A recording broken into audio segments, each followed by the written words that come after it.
do the intro for the club. Now, when I wrote this, it's still a work in progress. And when I wrote this was before the internet. So it's going to be a lot of old terms, but it's basically the journey of a young man that ran into a club that was a lot bigger and a lot more powerful than he thought. And he became part of this club. Now, the reason that I put this story together is because I firmly believe that in order for us to have things in this world, we have to first be able to see them, and writing books and writing fiction and putting ideas down is a major way for us to actualize some of our visions. So I wrote this book as a future testament, a future blueprint, a future motivating idea that members of Gye-Nyame journey could use to move their lives and their tribe to the next level. Now I want you to understand, I wrote this so long ago. This is before we start calling Gye-Nyame tribe. At first, it was called Gye-Nyame Nation Builder Club, right? And the whole club idea came about because I noticed that in the conscious community, we have a lot of complaints, you know what I'm saying? Or the Kwanzaa community. And we look at other situations and we kind of put them down. Like we look at churches and churches ain't doing that. But then every now and then you find them churches that are doing nation building work. You know what I'm saying? I said, all right, cool, but I didn't want to go into a church. So I came up with the concept of club because my sister married a man that was involved with a motorcycle club. And motorcycle clubs, due to their lack of motorcycles, are able to organize and able to acquire property. I've been to several parties and motorcycle clubs, right? They got it. They control the bar. And I'm like, why we can't do nothing like this? So I said, hey, we gonna use this motto. And I used that motto and I started Gye-Nyame Nation Builder Club. As time progressed, we moved to tribe. But to keep the book and not go in and make all those changes, I wanted to start, I wanted to keep it in this original format. So I want to introduce to you the club, read by Brother Hot Tim, written by Brother Hot Tim. This audio is produced by Brother Hot Tim and a Heart of a Symbol production. Right? And of course, you are standing in the congregation of the mighty, the home of the stubborn minority, and the place where your hustle builds muscle. My fault. You are now standing in the congregation of the mighty, the home of the stubborn minority, the place where your hustle builds muscle. This is GNJMedia. I am Brother Tim, of course, this is Heart of Symbol production. Where we strive to blow up your old paradigms. Sit back, relax, and enjoy the club. Oh, also, I wanted to stress, there is some confusion because, all right, let me break this down. I was writing two stories. One, I was writing a script, and the other one, I was writing the book.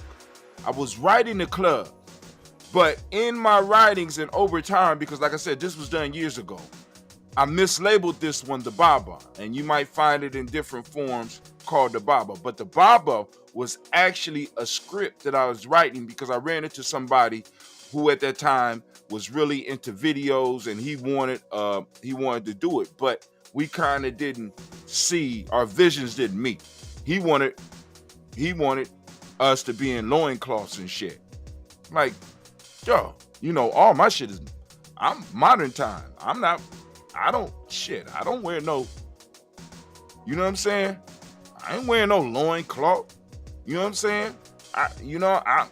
This is modern shit. You know what I'm saying? So, all right. So go on and enjoy. And I'm out. Anime, we out. All right, we did our 5 minutes. I'm gone.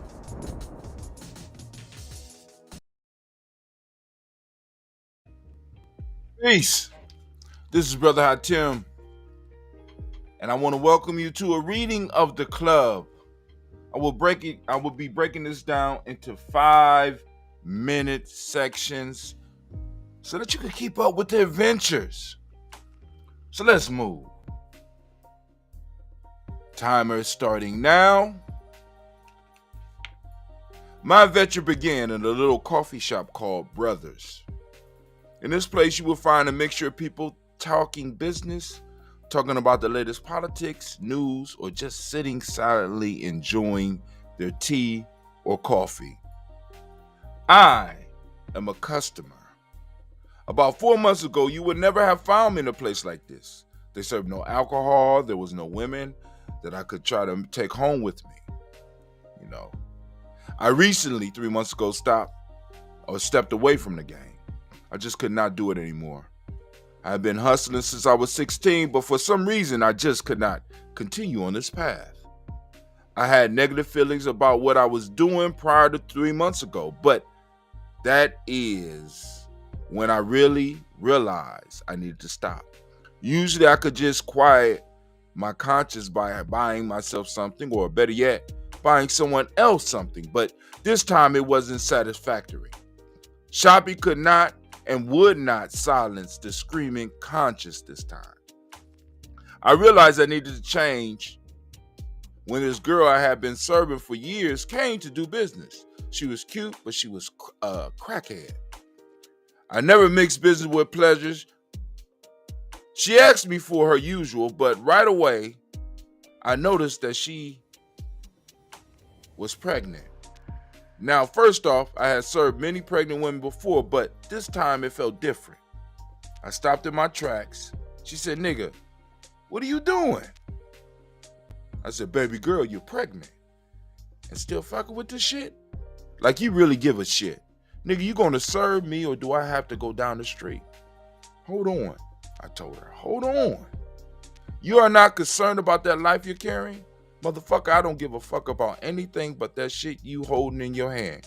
Either I'm going to give you my money or go find someone else. What the fuck are you going to do?" First off, bitch, I'm trying to show your ass some concern. Second off, I don't need your little bit of money. You can take that change down the street to one of those broke niggas if you want. And thirdly, I was only selling to your ass as a favor anyway. I told your ass 2 years ago, I don't like fucking around with this hand-to-hand bullshit anyway.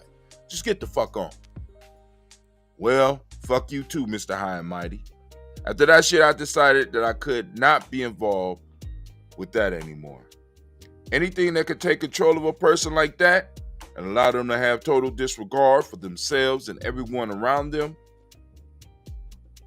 I was not upset.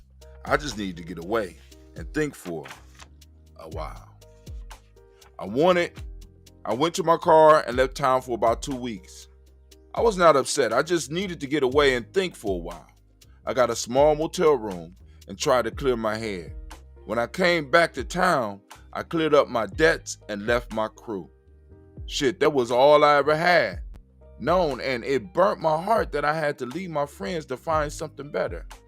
There was no possible way I could have continued hanging with them without having my foot in the game.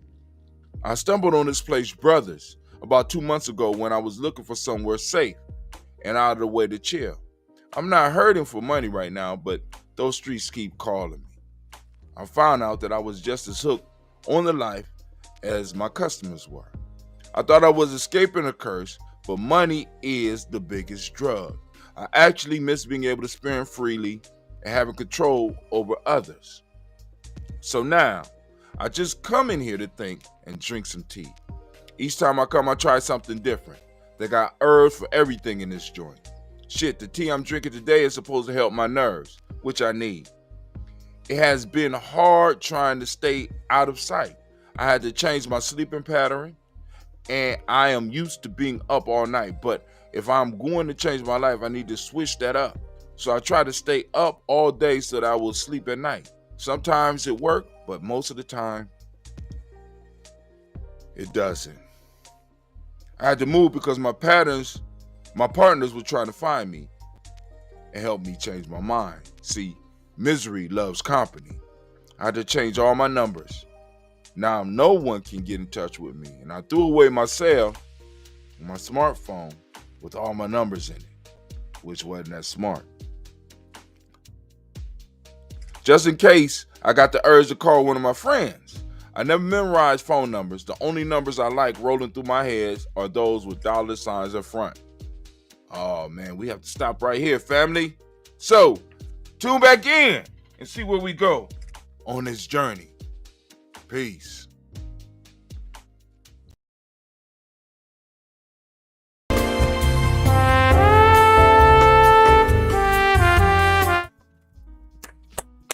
Welcome, family. Hey, I want to welcome you to my personal boot camp and training for those of you who want to get into podcasting and streaming. And I'm offering it for free, man. I'm trying to tell y'all better take advantage of this while you can. What's the anime? What'd you say? What'd you say? What you talking about? Why you interrupting me? What? You and Simba been talking. Simba, you got something to do with this? I don't believe you saying it. What? Are you serious? You saying I shouldn't get a course away for free? Why not? Need an explosion in there? You on this too? Why you saying that I shouldn't get a course away for free? I'm confused. I don't understand what's going on. Y'all been rocking with me for a long time.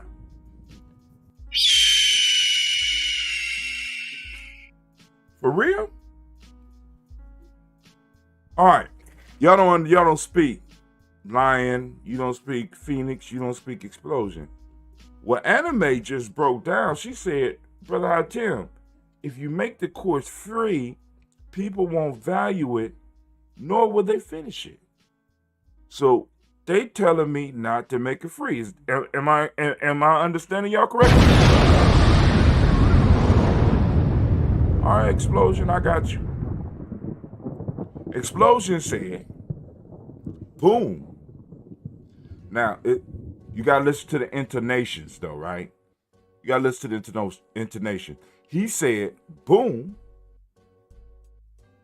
He said, remember, when you put out the free GNJE course, you didn't have people take it. And when you allow people to get into the Nguza Saba challenge for free, they don't finish. So if people do not invest, they will not complete it. So rather than free, we're going to make this e-course. I'm going to give 80% off.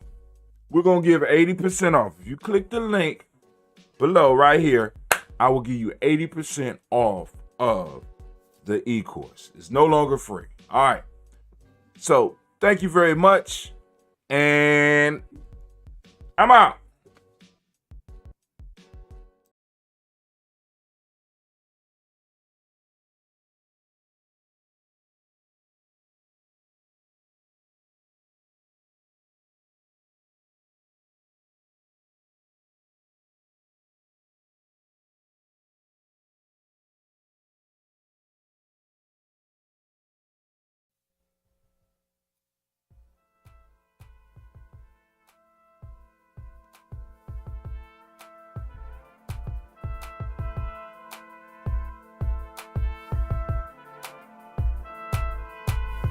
Peace.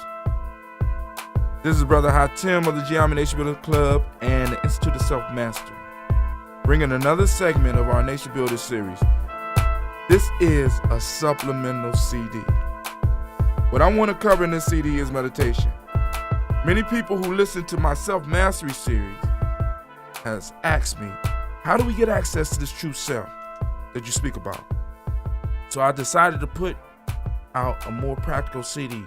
No philosophy, just practice that can help you align with your true power. I call this CD Meditation by the Numbers. I need you to find a comfortable, safe place that you can relax in for at least 15 minutes. I'm going to lead you through a guided meditation. Now, here are some steps that I want you to follow. Listen very closely. Step 1.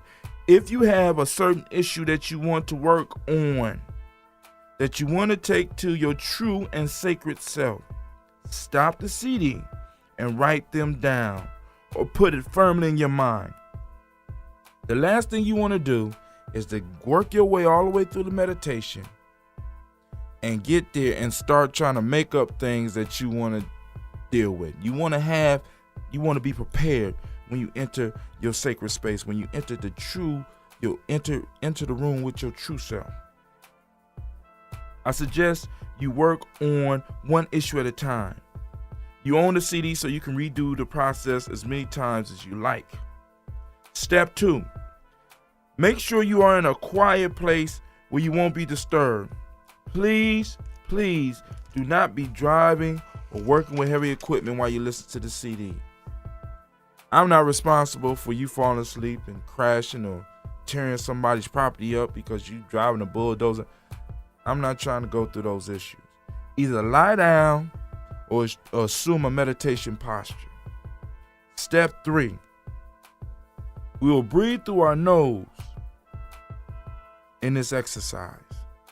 I want you to close your eyes. If you would, close your eyes. Yeah, there you go. And I want you to think of your belly as a balloon. When you breathe in through your nose, like so, allow your breath to fill up your belly and allow your belly to expand. Your belly should expand with each breath in and collapse with each breath out. Now I want you to follow this rhythm. Get ready? Breathe in. 2, 3, 4. Now hold. 2, 3, 4. Breathe out. 2, 3, 4, 5, 6. Hold. 2. Breathe in. 2, 3, 4. Hold. 2, 3, 4. Breathe out. 2, 3, 4. Hold. 2. Breathe in. 2, 3, 4. Hold. 2, 3, 4. Breathe out. 2, 3, 4, 5, 6. Hold. 2. Breathe in. 2, 3, 4. Hold. 2, 3, 4. Breathe out. 2, 3, 4, 5, 6. Hold. 2. Once you start feeling that rhythm, you got the basic idea. I want you to breathe in nice and slow. Hold for a few seconds. Release the breath. We're trying to get your whole body to relax. We're trying to get your whole being involved in this meditation. Now, breathe in the way that I just showed you and just listen to the music and relax. I want you to relax your entire body. We're going to start with your feet.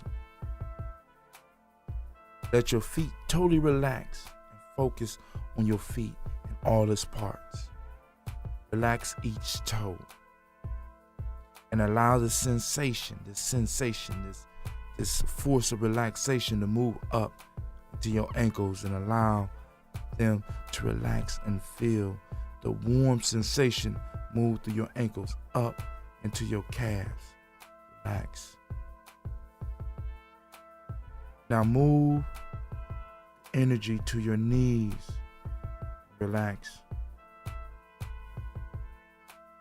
Allow it to sit there for a second. Feel that energy. Feel the warmth that's going through. Feel the relaxation. Feel the tension leaving. Now I want you to move it up through your thighs. Relax. Relax. Feel the energy flow. I want you to focus on the front and the back of the thighs. Allow those muscles to relax. Now I want you to move the energy up through your butt and relax. Relax. Around your waist. Relax. Now I want you to focus on your waist and your lower back and your lower abdomen. I want you to relax them. Just allow the energy to move up. All you gotta do is focus your mind on them for a second and allow them to relax. Allow the blood to flow. Now I want you to move up into the middle of your back and also into the middle of your abdomen. Allow them to relax. Breathe. Make sure you continue to breathing. Now moving up to the chest and the upper back. I want you to relax that as well. Remember, you're not breathing with your chest, you're breathing with your belly. So that's really the only part that's moving. Now I want you to move the energy up through your shoulders. Relax. Allow that warm energy to massage those shoulders that's been working so hard. I want you to just totally allow your body to just melt to the spot you're in. Now I want you to feel the energy to roll down through your arms, your biceps and your triceps, all the way down into your fingertips. And I want you to totally relax. Feel the relaxation rolling through your fingers, both sets. Feel it in your thumbs. Feel it in your wrist. Feel it in your palms. Feel it in your elbows. Just allow them to relax. Allow your arms to melt and become part of your torso. Now I want you to take the energy, roll it back up your arms, and allow it to come into your neck, and allow your neck to totally relax. Now I want you to move it from your neck back into the back of your head. Totally relax. Move it to your jaw and your face. Allow your face to relax. Allow your eyes to relax. Allow the top of your head to relax. Now your entire body is totally relaxed. You are safe. Peace. Once again, allow your entire body to melt into the spot that you are in.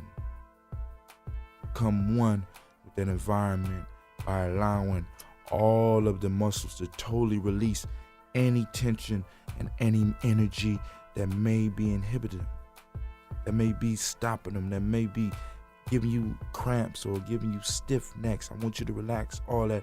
And I want you to allow your entire body to totally relax and totally let go.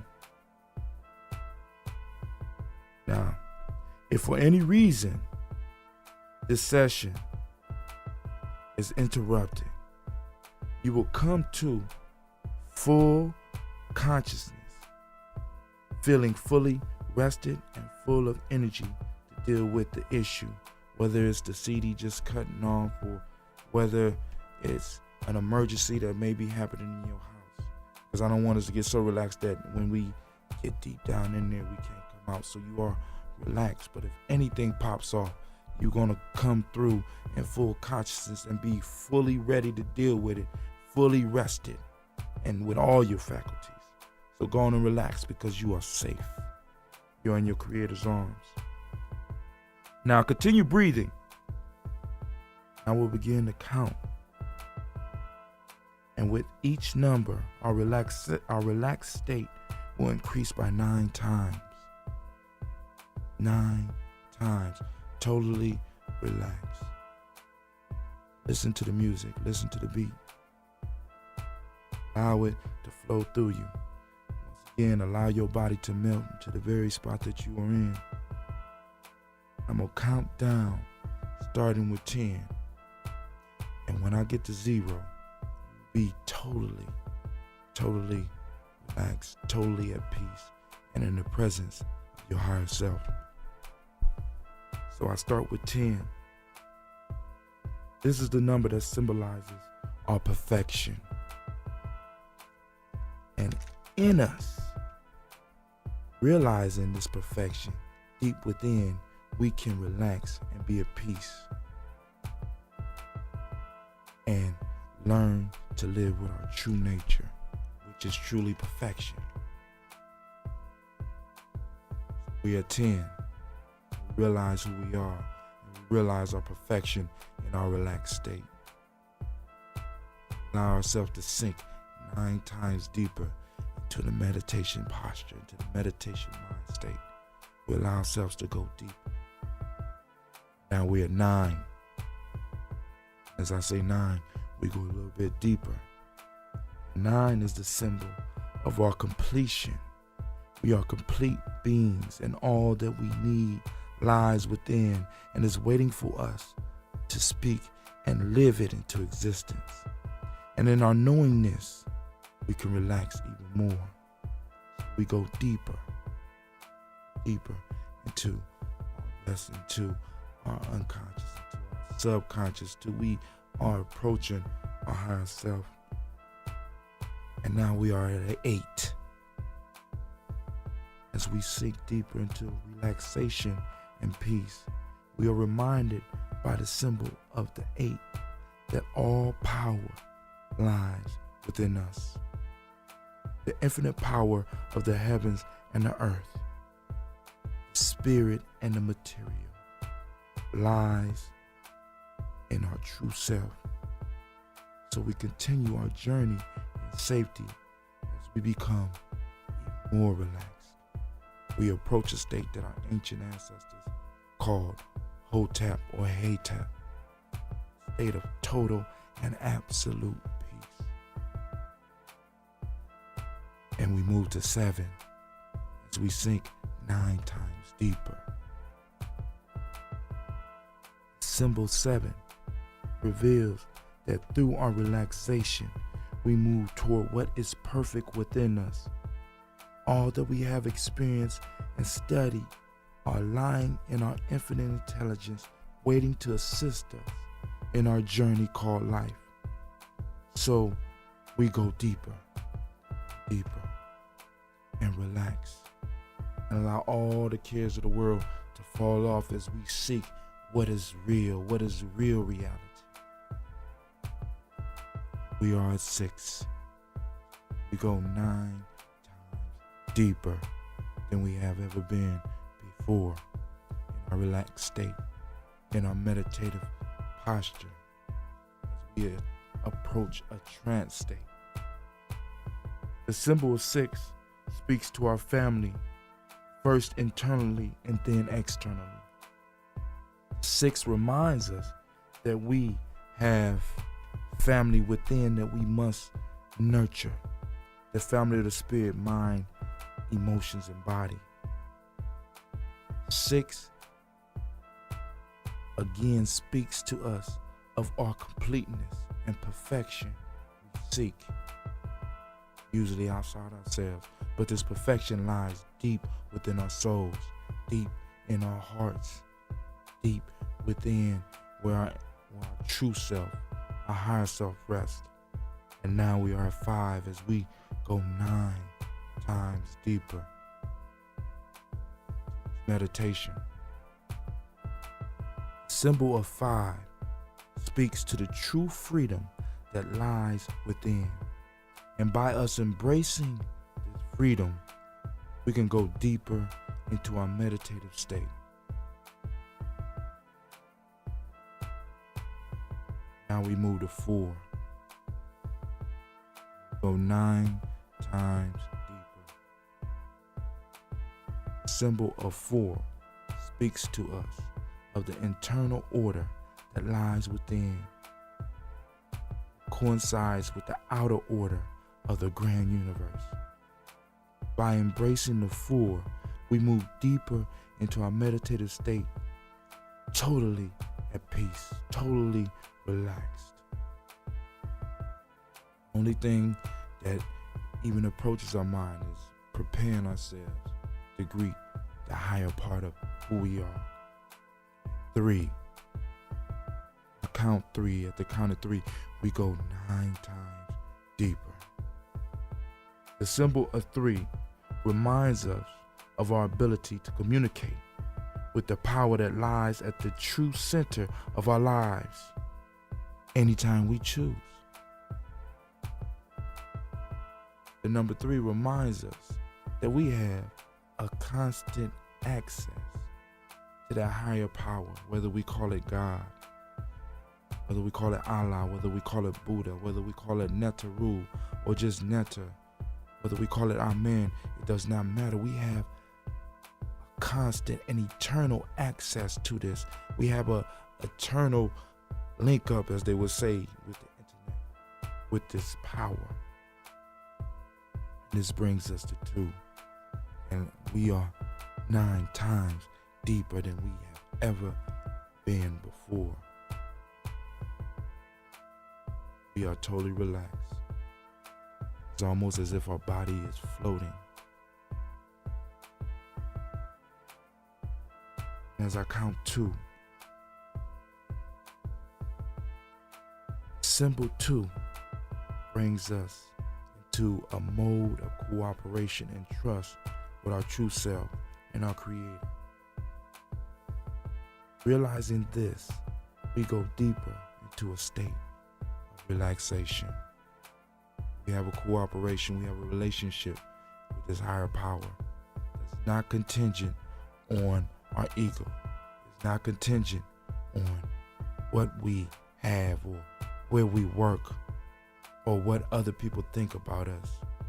This relationship, this cooperation we have with the Creator is totally dependent on the relationship that we want, not what others have determined for us. And now we count 1. And as we count 1, we go deeper on this journey. And 1 reminds us of our interdependence with this power within. Through this interdependence, all things are possible.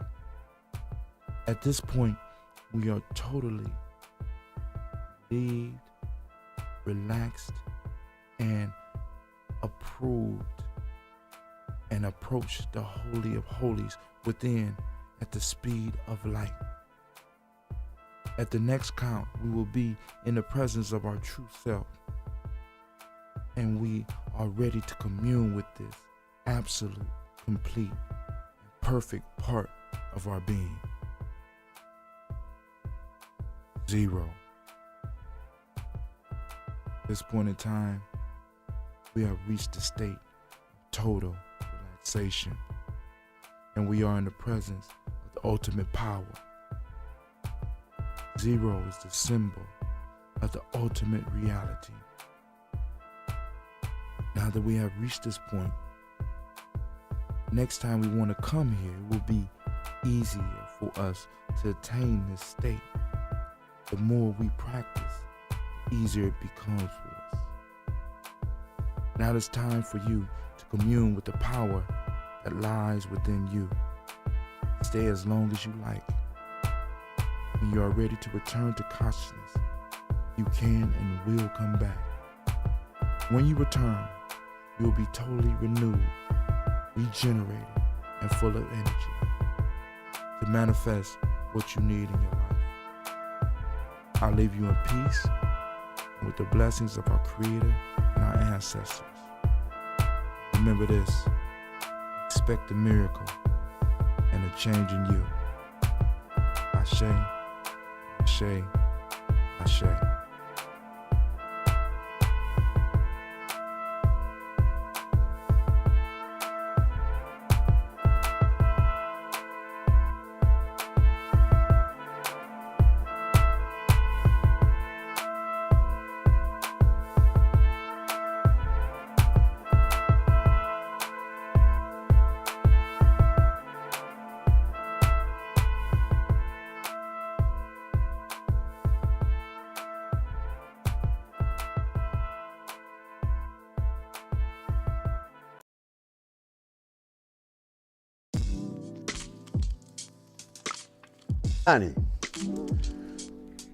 Well, your response would be Ujima.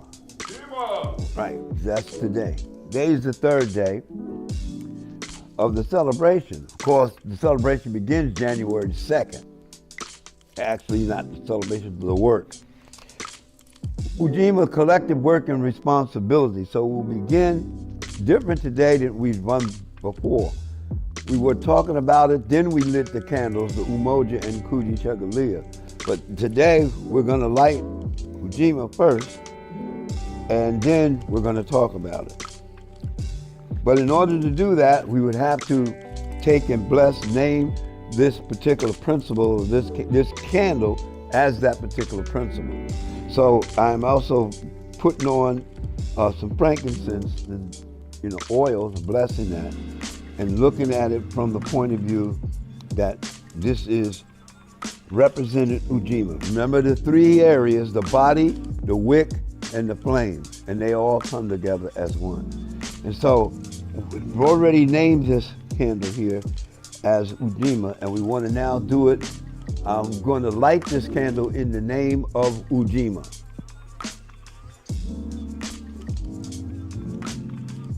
And now we'll place that in its position. There are several ways which the folks have been lighting candles.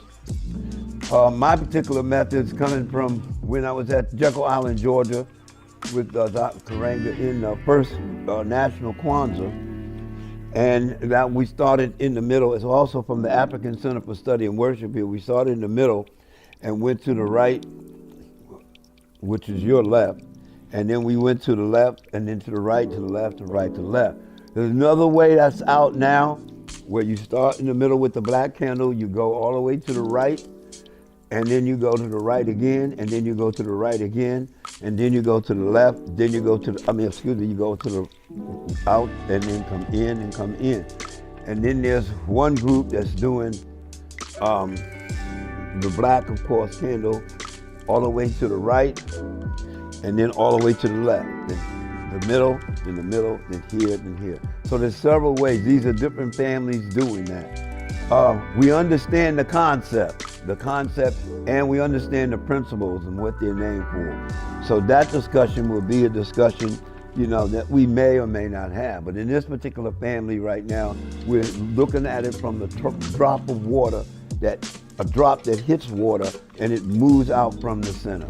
So the Umoja, Kuji Chagalia, Ujima, Ujimania, Kuumba, and Imani. We're moving it that way. This light comes from the main light over there that we had processed through lighting ceremony on December the 22nd, which is the birth of the sun, the new sun. And then we used to transfer it from the candle, from the flame, which happens in that container there, to the candle, from the candle to the lantern, and from the lantern to the candle. And so nowadays we do it a little differently, okay?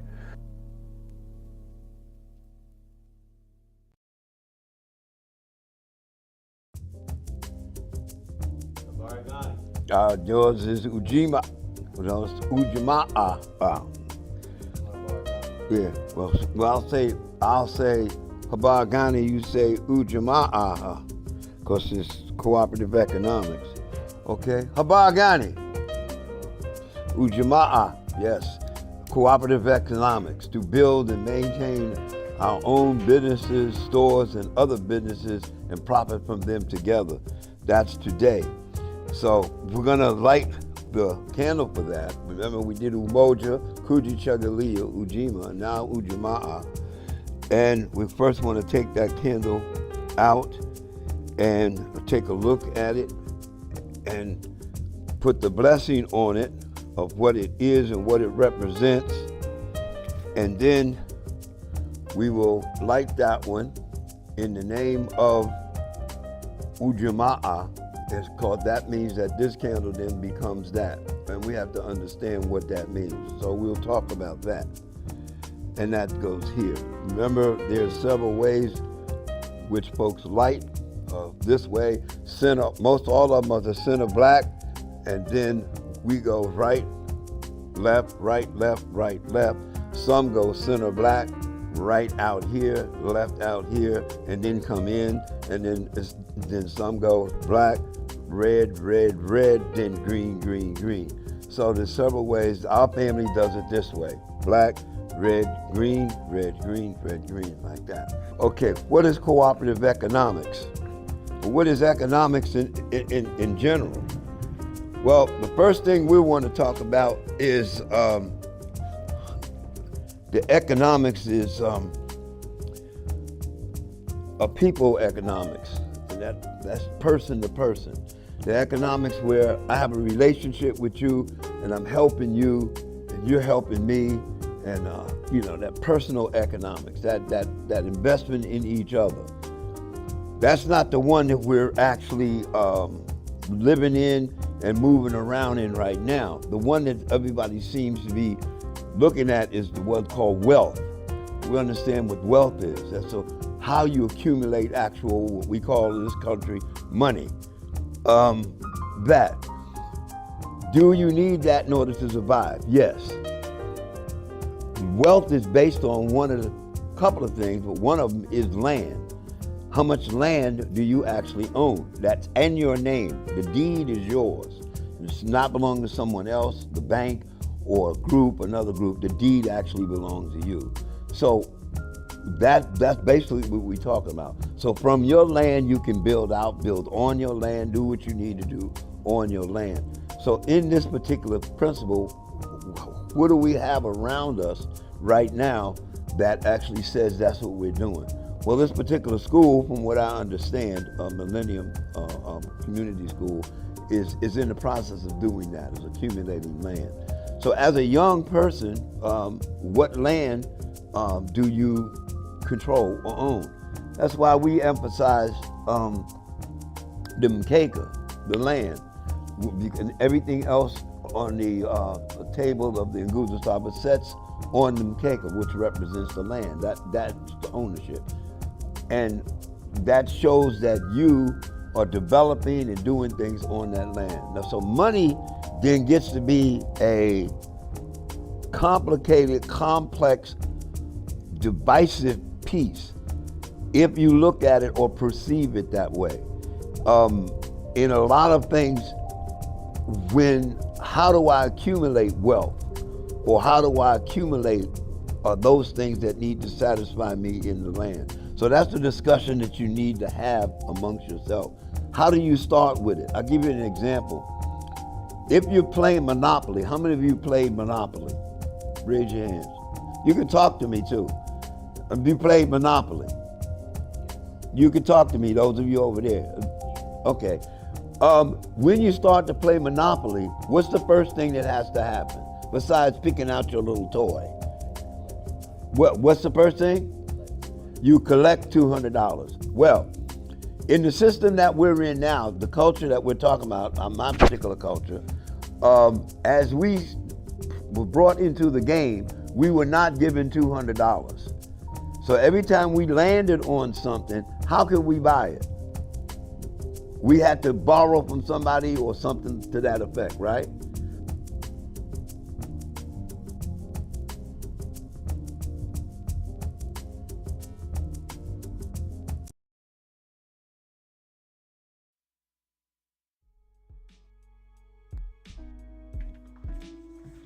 I know. Y'all was expecting a video, but things happened once again. So now we having problems with uploading videos, and the service that we're using is saying that we use up too much space when everything that we signed said unlimited. I'm confused. But nah, I'm not really confused. But yo, we about to do it.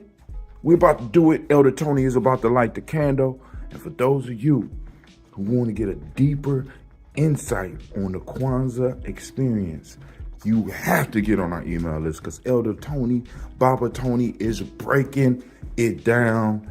And so we're going to be dripping that out over the email list. I'm working on some of it now. I found a workaround. So, tune in. Habagani. Good morning.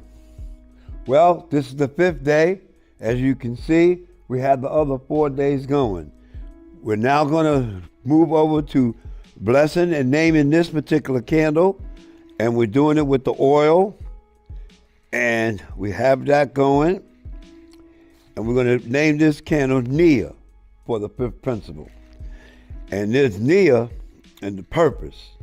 And we're going to restore our community and everything to its traditional greatness. We're going to light this off of Umoja. Look at that. We have a real big ceremony tonight, which we will be discussing and doing in depth, Nia. And so for the rest of the day, we're going to take a look at purpose. What is the purpose? What is your own personal purpose? And then what is the group's purpose? Because remember, Kuji Chagalia, self-determination, the self is the individual, but the individual is just like this hand. You have individual fingers, but they all come together as one. And the open hand has one purpose, and the fist has another purpose. So the individual fingers, their understanding is to become one when they need to become one. You can do the hand like this and make it a scoop. As we're drumming and using our hands, as the fingers are spread, we call that a slap. As the fingers are together, we hold them together like this with the thumb out, we call that a tone. So the individual is still a part of the group. That's what we're looking at in Nia. What is the purpose of the individual's responsibility to the group and the group's responsibility to the individual? Ashe?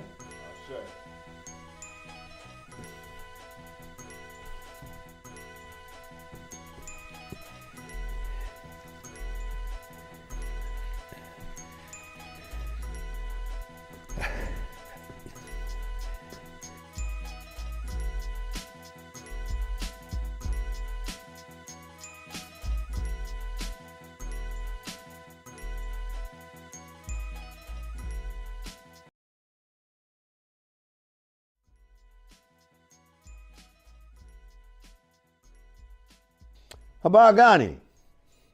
Kuumba. Okay, so today's Kuumba. What we want to do is light this a candle first, but before we do that, we normally it wouldn't even be in the Kanara or in the candle holder. We want to bless it with the oil. We're using frankincense, of course, because it's the morning piece, and we want to bless the body and name the body, so that we know that that's what this is. We also want to bless the wick. The wick is that consciousness, that understanding, before we bring the flame to it. So we named this a candle in the name of, what is it, Kuumba today? Yeah, this is the 6th day. And now we want to light this candle in the name of Kuumba from the Unity Candle.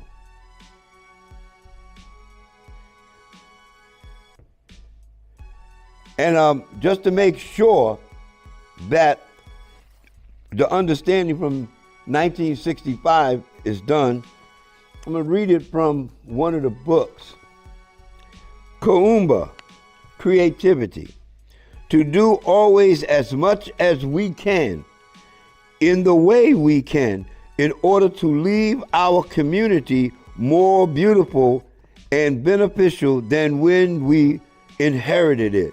So what we're looking at here also is something that moved over from Nia, because Nia was saying to make our collective vocation the building and developing of our community in order to restore our people to their traditional greatness. Ujamaa, cooperative economics, to build and maintain our own stores, shops, and other businesses, and to profit from them. So we're basically still talking about community, not necessarily artwork and things of that nature. So as we take a look at Kuumba, the creativity is to always do as much as we can in the way in order to leave our community more beautiful and beneficial than when we found it. So we're still in the structure of the group, the community. And how was that done? So as we move over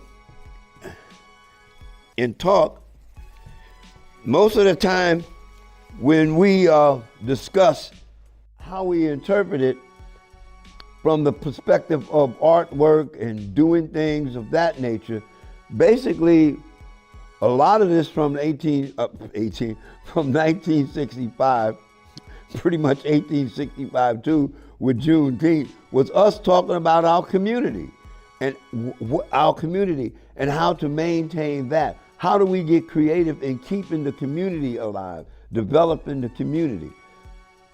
So a lot of times when we discuss what we're talking about during this time, we're not talking in terms of community, we're talking in terms of something else.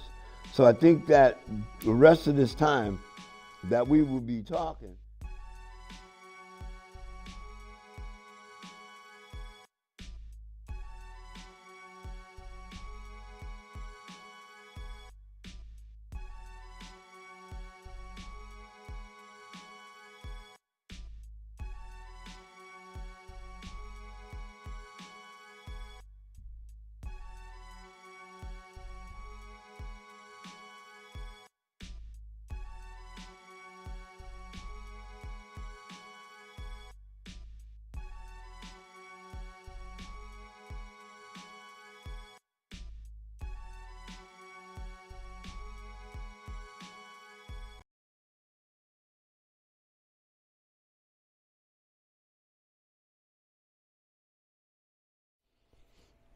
Habagani, Imani. Imani. Today is the beginning and the end, or the end and the beginning of the cycle. It's Imani. And it's brought in one of those words that is has a lot of understanding that brings to it.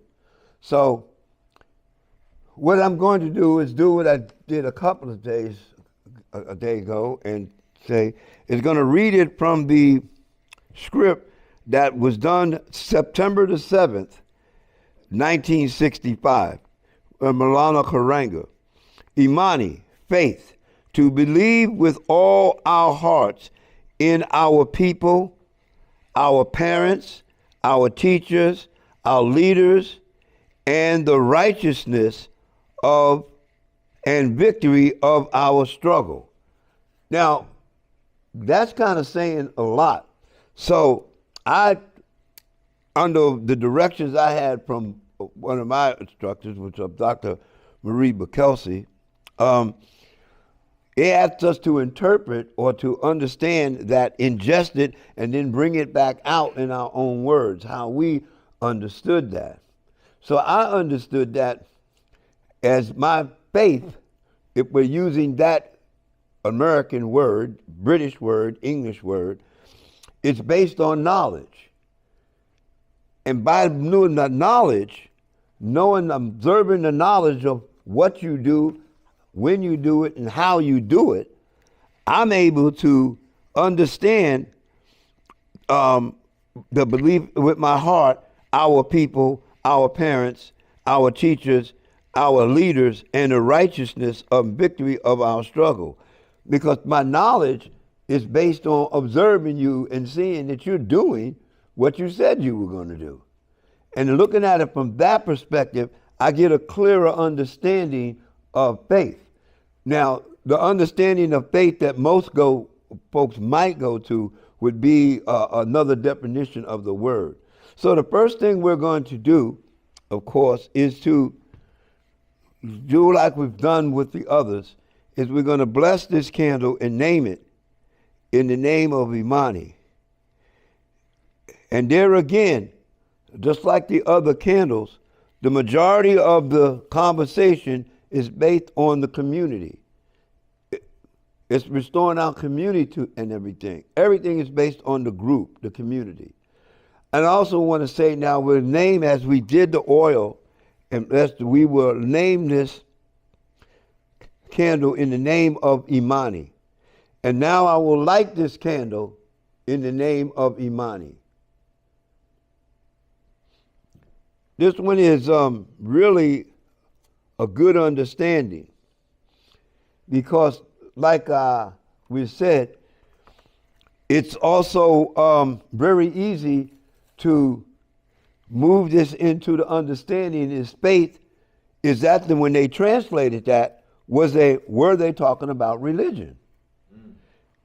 And we have to have that question either answered or not answered, or we just have to have that question talked about. My faith in what? And as we read here from the, like I said, I'm going to do it again before I come around. Maulana Karanga, September the 7th in 1965. Now remember, Kwanzaa was done in December. So this was done, this document comes out of the Kawaida, which is also Kwanzaa, which comes out of the Kawaida. And it talks about faith, to believe with all our heart. Now, in our understanding, our heart and our mind are the balance of each other. In our people, what people? Which people? In our parents, in our teachers, in our leaders, and the righteousness and victory of our struggle. So this is the kind of faith that they're talking about. And basically, it seems to me that we're really talking about